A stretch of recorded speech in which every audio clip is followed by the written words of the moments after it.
Climate లో ఈ cool climate లో వెచ్చగా అరే వెచ్చం కాదురా, నేను కొక్కుతారు.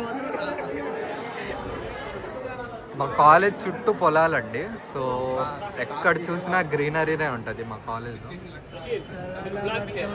ఏరా మంది మొత్తం పొలాల మధ్యలో ఉంది కదా కాలేజ్. అరే పొలాల్లో మధ్యలో ఉంది, ఏం చేస్తావు?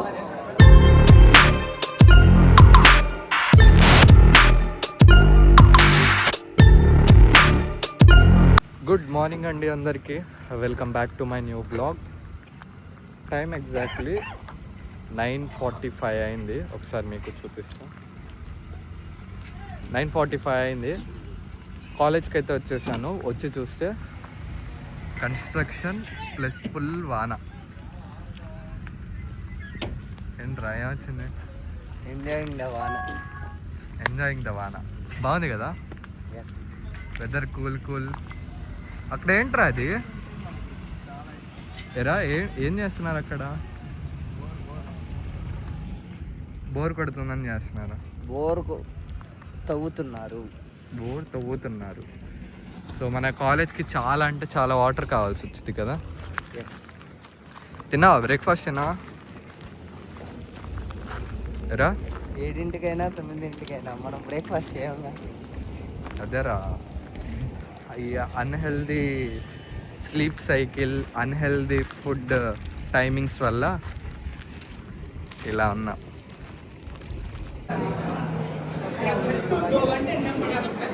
ఎరా రే, వెదర్ మామూలుగా లేదుగా. జాతర పడిపోతాం. పొద్దున్నుంచి క్లైమేట్ ఫుల్ కూల్ కూల్. ఇలాగే పడితే రేపు 2 రోజులు సెలవులు వస్తాయి. కాకపోతే వాళ్ళ రోజు అసలు తెలియలేదురా, ఎలాగో అలా గడిచిపోయింది.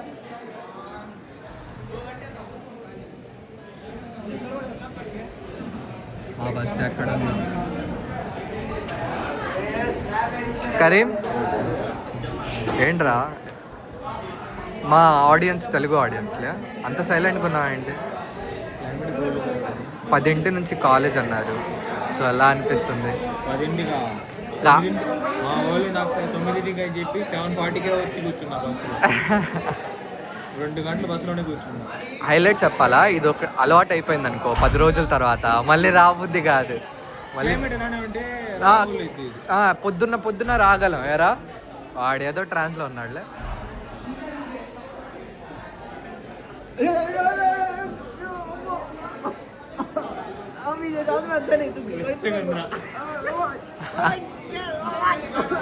రే రే రే అరే రే,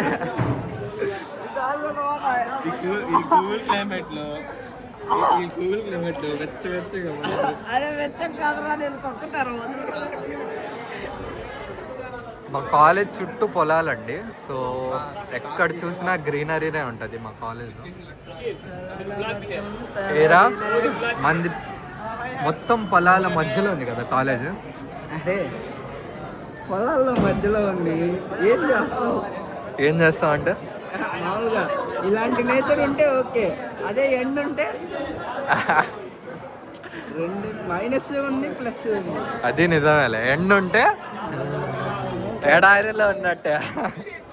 గాలిలో వేడిగా, అబ్బా ఎంత కూల్ వెదర్ రా. ఇలాంటి డార్క్ వెదర్స్ అంటే నాకు చాలా ఇష్టం. సేమ్ అసలు పిచ్చిగా ఎంజాయ్ చేస్తాను. మామూలుగా అయితే కాలేజ్లో ఉన్నా కాబట్టి ఆగిపోయాలి, కానీ లేకపోతే డాన్స్ 2 స్టెప్పులు వేసేవాడిని వర్షం. అది కాక ఒంట్లో బాగాలేదు. అది ఒంట్లో వాళ్ళ లేకపోతే స్టెప్పుల మీద స్టెప్పులు వచ్చేది.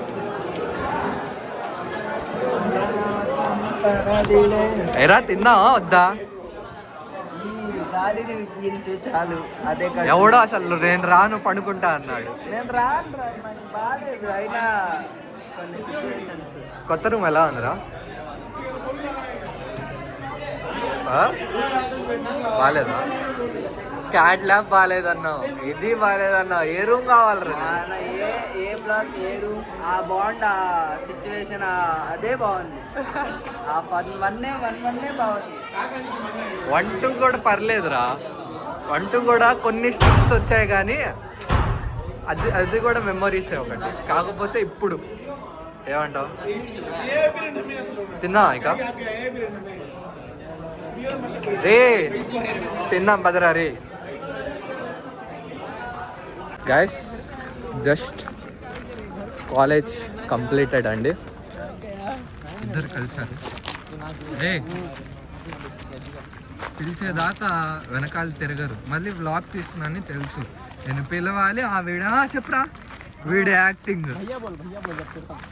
భయ్యా బోల్ తిరుతాం కదా వాడు చూడు అన్న చెప్పు తిరుగుతా అంట. అన్న ఎవర్రా ఇక్కడ?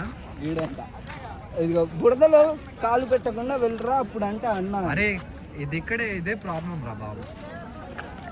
షూస్ మొత్తం పాడైపోతాయి కదరా. జాగ్రత్త అయ్యా. చెప్పరా జాఫర్ ఏదో చెప్పబోతున్నావు. అరే చెప్పండి. అరే నో నీడ్ రా పదండ్రా. కాకపోతే వెదర్ బాగుందిరా, గ్రీనరీ, స్టూడెంట్స్, మనము సారీ మనం కాదు నేను. అందానికి మరో 2 పేర్లు నాది జాఫర్ దేరా. సో గైస్ ఇంటికైతే వచ్చేసా కాలేజ్ నుంచి. మామూలుగా లేదు వెదర్. ఇప్పుడు ఏమైనా తినేసి ఇంకా ఫర్దర్ వర్క్స్ ఉన్నాయి. సో డాడీతో కూడా బయటికి వెళ్ళాల్సి వచ్చింది. సో చూడాలి తర్వాత ఏమవుతుందో. సో గైస్ ఇంటికి వచ్చేసాను. ఏం లేదు, డాడీతో పాటు ఫస్ట్ బయటికి వెళ్ళాను కొంచెం పని ఉంటే. దాని తర్వాత ఏమో ఫంక్షన్కి వెళ్ళాను అనమాట. సో వసీం వాళ్ళ ఇంటి నుంచి ఇంటికి వచ్చాను, స్నానం చేశాను, డాడీతో పాటు బయటికి వెళ్ళాను అండ్ ఇంటికి వచ్చి మళ్ళీ బయటికి వెళ్ళాను అనమాట. సో టైం డిలే చాలా అయింది. ఇప్పుడు చదువుకోవాల్సింది లేట్ అయిపోయింది అనమాట. ఇప్పటికే అరౌండ్ 11 అయిపోయింది. సో ఇంకొంచెం వ్లాగ్ ఇవాళ మెయిన్ టాపిక్ వద్దామని. సో ఫస్ట్ ఇయర్స్ అండ్ ఇప్పుడిప్పుడు జాయిన్ అయిన వాళ్ళకి టైం ఉందా దేనికి కోర్సెస్ స్టార్ట్ చేయడానికి, ఆర్ ఇప్పటికే చాలా లేట్ అయిపోయిందా? సో నా అడ్వైజ్ ఏంటంటే ఫస్ట్ ఇయర్ మీరు మొత్తం తెలుసుకోండి. 1 ఇయర్ తెలుసుకోవడంలో తప్పు లేదు. ఇండస్ట్రీస్ గురించి, కంపెనీస్ గురించి మీరు కొంచెం ఎక్స్ప్లోర్ చేయండి. ఫండమెంటల్స్ నేర్చుకోండి, కాకపోతే కొంచెం ఎక్స్ప్లోర్ చేయండి. ఏ జాబ్స్ ఉన్నాయి, ఎలా వెళ్ళొచ్చు, ఏమేమి రిక్వైర్మెంట్స్. సో అప్పటికి మీకు ఒక ఐడియా వచ్చేస్తుంది అనమాట మీరు ఏం జాబ్ చేయాలి అని. నేనేం చెప్తా అంటే సెకండ్ ఇయర్కి వచ్చిన తర్వాత మీకు ఉన్న ఫస్ట్ ఇయర్ ఎక్స్పీరియన్స్ మొత్తం అండ్ మీకు అప్పటికే ఒక గోల్ ఎయిమ్ అనేది వస్తుంది. సో దాని మీద సెకండ్ ఇయర్ నుంచి మీ వర్క్ అనేది స్టార్ట్ చేయండి. For suppose you are a guy who aim for a software developer using a specific language. So మీకేం ఉండాలి? Basic requirements, fundamentals of a specific programming language. So అలా మీకు జాబ్ అనేది ఎలా రావాలి, దానికి రిక్వైర్మెంట్స్ ఏంటి అనేది తెలుసుకోవడంలోనే మ్యాక్సిమం ఆఫ్ పీపుల్కి అర్థమైపోయే ఉంటుంది ఈ పార్టీకి ఫస్ట్ ఇయర్ మొత్తం ఇలా ఎక్స్ప్లోర్ చేయాలి అని. సో సెకండ్ ఇయర్ నుంచి మీ జాబ్ యొక్క రిలేటెడ్ టూల్స్ కానివ్వండి, వర్క్షాప్స్ కానివ్వండి, అలా అటెండ్ అవుతూ మీరు అనేది సెకండ్ ఇయర్ నుంచి స్టార్ట్ చేస్తారు. So first fundamental basics of language నేర్చుకోండి. ప్రోగ్రామింగ్ లాంగ్వేజ్ యొక్క ఫండమెంటల్స్ నేర్చుకోండి. ఎందుకంటే మీ ఏ జాబ్, మన టెక్నికల్ది ఏ జాబ్ తీసుకున్నా కూడా కోడింగ్ చేయాలంటే లాంగ్వేజ్ కావాల్సిందే. So first language basic grip బాగా దృఢంగా పెట్టుకోండి. లైక్ నేను సి కంప్లీట్ నేర్చుకోవాల్సిందే. ఫస్ట్ నా అడ్వైస్ ఏంటంటే సి లాంగ్వేజే నేర్చుకోండి. ఎందుకంటే సి నుంచే మనం డిఫరెంట్ C++ నేర్చుకోవచ్చు, జావా నేర్చుకోవచ్చు, పైథాన్, ఈ అన్నిటి సింటాక్స్ కూడా సికి రిలేటెడ్ అయి ఉంటాయి. సో సి అనేది నేర్చుకోండి. C language is the widest language and data structure algorithms కూడా మ్యాక్సిమం అందరు వాడేదే సి నుంచే.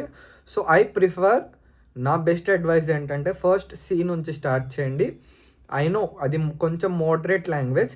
ఈజియెస్ట్ ఏంటి? పైథాన్. కానీ పైథాన్ అన్నిటికీ మనం వాడలేం. సో జావా వాడతాం కొన్నిటికి ఏమో పైథాన్ వాడతాం, కొన్నిటికి C++. సో ఫస్ట్ అసలు బేసిక్స్ నుంచి స్టార్ట్ చేయాలంటే C is the best language. So C language present మీకు ఎగ్జామ్ నడుస్తూ ఉంటాయి. ఎగ్జామ్ తర్వాత ఈ వ్లాగ్ అనేది కూర్చొని వినండి. సో ఫస్ట్ మీరు సి నేర్చుకుంటారు. ఫస్ట్ ఇయర్ మొత్తం సీనే నేర్చుకోరు కదా. సో సి నుంచి కొన్ని అలా ఎక్స్ప్లోర్ చేస్తూ మీ కోర్సెస్ అనేవి, మీ జాబ్ రిలేటెడ్ కోర్సెస్ అనేవి ఐడియా వస్తాయి. ఫస్ట్ అవి నోట్ డౌన్ చేసుకొని ఒక సర్టెన్ టైం పెట్టుకొని ఆ టైం లోపల ఈ కోర్సెస్ అనేవి కంప్లీట్ చేసుకుంటే మీకు ఇంటర్న్షిప్ వచ్చే ఛాన్సెస్ ఉన్నాయి. ఇంటర్న్షిప్ వస్తే చాలు జాబ్ వచ్చేసినట్టే. ఎందుకంటే ఇప్పుడు ఇంటర్న్షిప్ అంటే ఏంటి, ఒక కంపెనీకి యాజ్ ఎ స్టూడెంట్ నువ్వు వెళ్ళి వర్క్ చేస్తావు అన్నమాట. స్టైఫండ్ అనేది తీసుకుంటావు. కొన్ని కంపెనీ స్టైఫండ్ ఇస్తే, కొన్ని కంపెనీ స్టైఫండ్ ఇవ్వవు. కానీ అక్కడికి వెళ్ళి ఏంటి నేర్చుకుంటావు, వర్క్ అనేది నేర్చుకుంటావు, చదువుకుంటూ వర్క్ నేర్చుకుంటావు. రేపొద్దున నీకు జాబ్ ఇంటర్వ్యూ వస్తే I have done a intern in a particular company. ఎందుకు ఇవ్వడు జాబ్? నీకు ఆల్రెడీ వర్క్ నేర్చుకున్నావు నువ్వు. సో నిన్నే ఈజీగా తీసుకుంటావు. సో ఇంటర్న్షిప్ చేయాలంటే skills requirement according to your intern job అన్నమాట. సో ఆ జాబ్కి రిలేటెడ్ స్కిల్స్ అనేవి ఉండాలి. అవి ఉండాలంటే ఫస్ట్ ప్రోగ్రామింగ్ లాంగ్వేజ్ మీద మీకు గ్రిప్ ఉండాలి. సో ప్రోగ్రామింగ్ లాంగ్వేజ్ గట్టిగా నేర్చుకొని దాని తర్వాత స్టెప్ బై స్టెప్ మీరు ముందుకెళ్తూ ఈ అకాడమిక్ కూడా బ్యాలెన్స్ చేయాలి. ప్రతిదీ మీరు కాలేజ్లో నేర్చుకోవడమే కాదు, అకాడమిక్స్తో పాటు ఇవి నేర్చుకోవాలన్నమాట. సో ఇలా రెండు బ్యాలెన్స్ చేస్తేనే మీరు మీ జాబ్ అనేది కొట్టగలరండి. సో సాఫ్ట్ స్కిల్స్ ఆల్సో చాలా ఇంపార్టెంట్ అండి. So the way of your communication, the way of your leadership, the way of your management of time మొత్తం మీరు సాఫ్ట్ స్కిల్స్ లోపలే కన్సిడర్ చేయండి. సో ఇవి గట్టిగా ఉండాలన్నమాట. మీరు మొత్తం మేనేజ్ చేయగలగాలి. సో ఈ మాటలు అనేవి మీకు అర్థమవుతున్నాయని అనుకుంటున్నా. సో ఫర్దర్ అర్థం కాకపోతే ముందు రాను మీకు అర్థమైపోతాయండి. సో ఈ వీడియో నచ్చినట్లయితే కంపల్సరీ లైక్ చేయండి. వీడియో కాదు, వీడియో అని వస్తుంది. వ్లాగ్ నచ్చినట్లయితే లైక్ చేయండి. ఛానల్ ఇంకా సబ్స్క్రైబ్ చేసుకోకపోతే సబ్స్క్రైబ్ చేసుకోండి. రేపు ఇంకో కొత్త వ్లాగ్తో కలుద్దాం. See you, tata, bye.